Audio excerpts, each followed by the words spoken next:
Assalamualaikum warahmatullahi wabarakatuh. Perkenalkan, saya Ima. Di sini saya akan membagikan cerita saya yang real story ya, nggak mengada-ada, dan saya tidak bermaksud sama sekali apa-apa.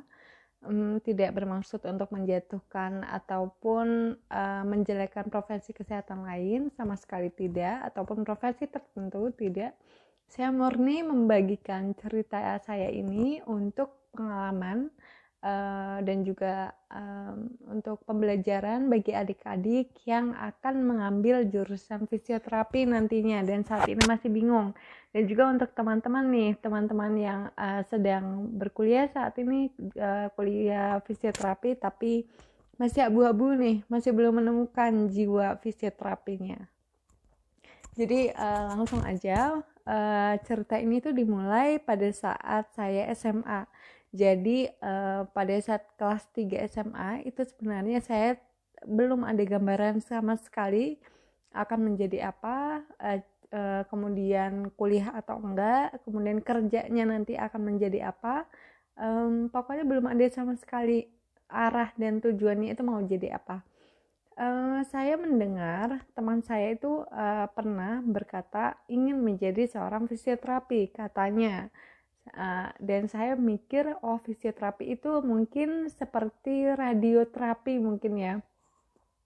Jadi seseorang yang memegang atau yang mengoperasikan alat-alat radiografer, radioterapi seperti itu, kayak untuk radiasi dan sebagainya macamnya. Tapi saya waktu itu belum terlalu ngeh ke arah sana karena teman-teman saya itu waktu itu udah pada ini banget, udah pada nentuin, oh saya mau jadi polisi, saya mau menjadi dan apa namanya, dokter, guru dan sebagainya. Itu mereka udah menentukan, tapi saya tuh masih abu-abu gitu loh. Meskipun cita-cita saya dari kecil itu memang menjadi guru, tapi benar-benar belum ada gambaran setelah lulus itu mau menjadi apa. Singkat cerita, orang tua saya, terutama bapak saya, itu mengarahkan saya untuk menjadi polwan saat waktu itu. Dan qadarullah gagal. Alhamdulillah gagal. Waktu itu almarhum mama saya itu bilang bahwa beliau itu tidak tega sebenarnya kalau misalkan saya itu masuk polwan seperti itu. Jadi sebenarnya beliau itu setengah hati untuk memberikan izin saya untuk mengikuti tes polwan. Dan singkat cerita setelah itu tuh saya sempat bingung juga akan kemana, akan kemana untuk selanjutnya. Dan waktu itu bapak saya itu bilang untuk beliau itu mengizinkan saya kuliah tapi dengan dua syarat. Kalau misalkan yang dekat, dengan dua pilihan maksudnya. Kalau misalkan yang dekat, dekat sekalian atau di daerah saya saja gitu. Nah kalau misalkan yang jauh, sekalian jauh yang benar-benar merantau. Jadi jangan tanggung-tanggung, dan semua itu resiko kamu yang menentukan atau saya yang menanggung seperti itu. Beliau tuh sangat mendukung keputusan yang saya ambil, tapi beliau tidak bisa mengarahkan dan juga tidak bisa untuk mengantarkan seperti itu karena beliau waktu itu masih aktif untuk bekerja. Kemudian ibu saya juga, mama saya almarhum mama saya itu juga masih bekerja waktu itu. Jadi semua tuh all by myself aja gitu karena saya juga anak tunggal. Nah saya mikir kalau misalkan saya tetap di rumah, mungkin pengalaman saya akan lebih sedikit kali ya. Coba deh saya untuk pergi untuk merantau seperti itu. Dan waktu itu akhirnya saya memutuskan untuk mendaftar mendaftar pendidikan kimia waktu itu di salah satu perguruan tinggi negeri, yaitu di Surabaya. Beliau sangat mendukung kalau misalkan saya berada di Pulau Jawa seperti itu karena memang saya sukunya adalah Jawa.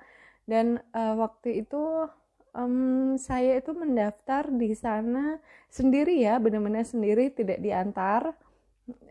Sempat merasa down juga sih, di mana-mana teman-teman itu pada diantar orang tua, pada diarahkan seperti itu, tapi saya benar-benar sendiri, benar-benar nggak tahu arah. Ya udahlah, Bismillah, niat karena Allah untuk menuntut ilmu seperti itu aja gitu. Kalau misalkan saya hilang di tengah jalan waktu itu saya sempat mikir seperti itu, kalau misalkan saya hilang di tengah jalan ataupun saya mati gitu, nauzubillah gitu, misalkan di tengah jalan, mungkin ini sudah takdirnya. Saya sampai berpikiran seperti itu karena saking merasa sendirian banget gitu loh. Dan waktu itu qadarullah saya itu gagal juga, tapi saya di Surabaya itu tinggal di rumah saudara saya. Waktu itu saya gagal di PTN tersebut, padahal udah tes di jalur SBMPTN maupun mandiri, ya mungkin karena memang itu udah jalannya gitu ya. Dan waktu itu saya sempat frustasi, sebenarnya Allah ini mengarahkan saya kemana seperti itu. Sebenarnya saya ini mau jadi apa sih kok sampai sulit banget kayak gini, nggak kayak teman-teman saya yang lain, kayaknya enak aja kuliah di dekat rumah, kemudian orang tua juga sering mengunjungi gitu. Tapi terus saya mikir lagi, ini adalah keputusan saya, jadi saya harus menanggung resiko keputusan yang udah saya ambil gitu. Waktu itu setelah saya gagal itu, saya sempat mikir bagaimana kalau misalkan saya menjadi ini aja, karyawan pabrik linting rokok. Saya mikir, ya udahlah, saya anak tunggal, nggak usah neko-neko, nggak usah kuliah, udah nggak usah karir yang tinggi-tinggi, ngapain sih? Atau juga nanti apalagi wanita ya, balik ke rumah juga ngurus anak dan suami. Waktu itu saya yang dulu, bukan saya yang sekarang, seperti itu. Ya udahlah, begitu aja. Tapi waktu saya komunikasikan, saya utarakan ke kedua orang tua saya tuh, jujur mereka menangis gitu. Kok bisa sampai mikir seperti itu gitu loh. Nah, mereka kaget aja dengan pemikiran saya yang seperti itu, ingin menjadi karyawan pabrik linting rokok gitu.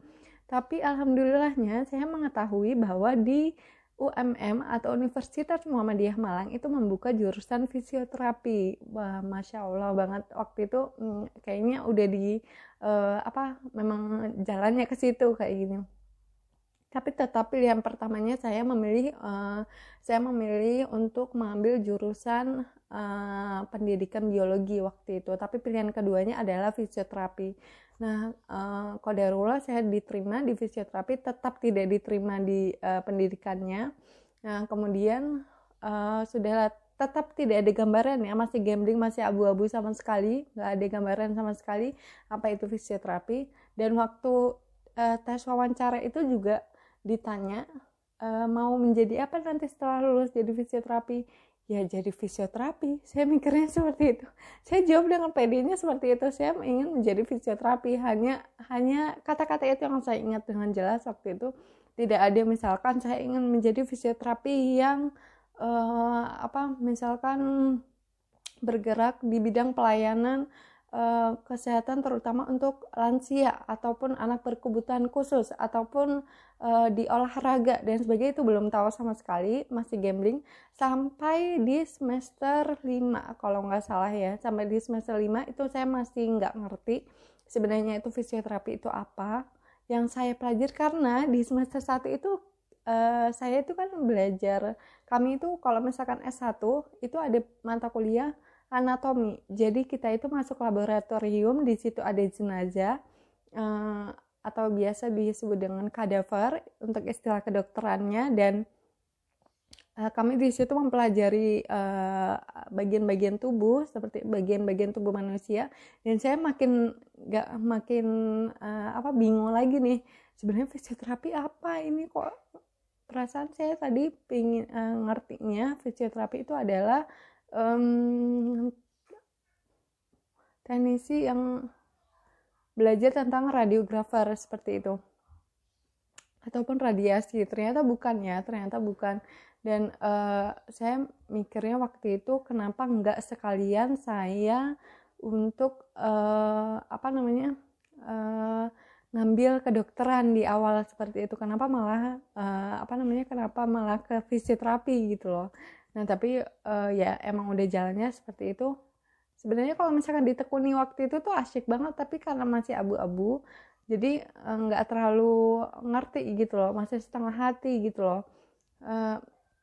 Kemudian di sekitar semester 6 itu kalau nggak salah saya direkrut oleh dosen saya untuk menjadi bagian dari kliniknya beliau seperti itu. Dan klinik kami itu, klinik beliau waktu itu tuh bekerja sama dengan berbagai event-event olahraga seperti sepak bola, basket, badminton dan sebagainya untuk menjadi tim medis. Dan di situ saya mulai melihat, oh sebenarnya fisioterapi itu seperti ini loh. Kalau misalkan di ranah olahraga itu sebenarnya sangat penting gitu, bahkan bisa berperan sangat penting untuk penanganan pertama pada saat cedera olahraga seperti itu. Dan di situ mulai sedikit kelihatan, oh sebenarnya fisioterapi itu arahnya ke sini. Karena sebelumnya juga di sepanjang semester 1 sampai semester 5 itu saya setiap ditanya oleh orang lain gitu, mengambil jurusan apa deh, saya tuh tidak pernah mengakui bahwa saya seorang fisioterapi ataupun mengambil jurusan fisioterapi. Saya hanya bilang bahwa saya adalah mahasiswa yang mengambil jurusan kesehatan. Saya malu banget kalau misalkan saya itu mengakui bahwa saya itu fisioterapi waktu itu, karena biasanya orang lain itu biasa masyarakat awam itu akan menjudge bahwa fisioterapi itu adalah tukang pijat seperti itu, padahal sama sekali jauh dari kata tukang pijat itu kan. Kemudian sudah di semester 6 tadi saya mengikuti klinik dari dosen saya.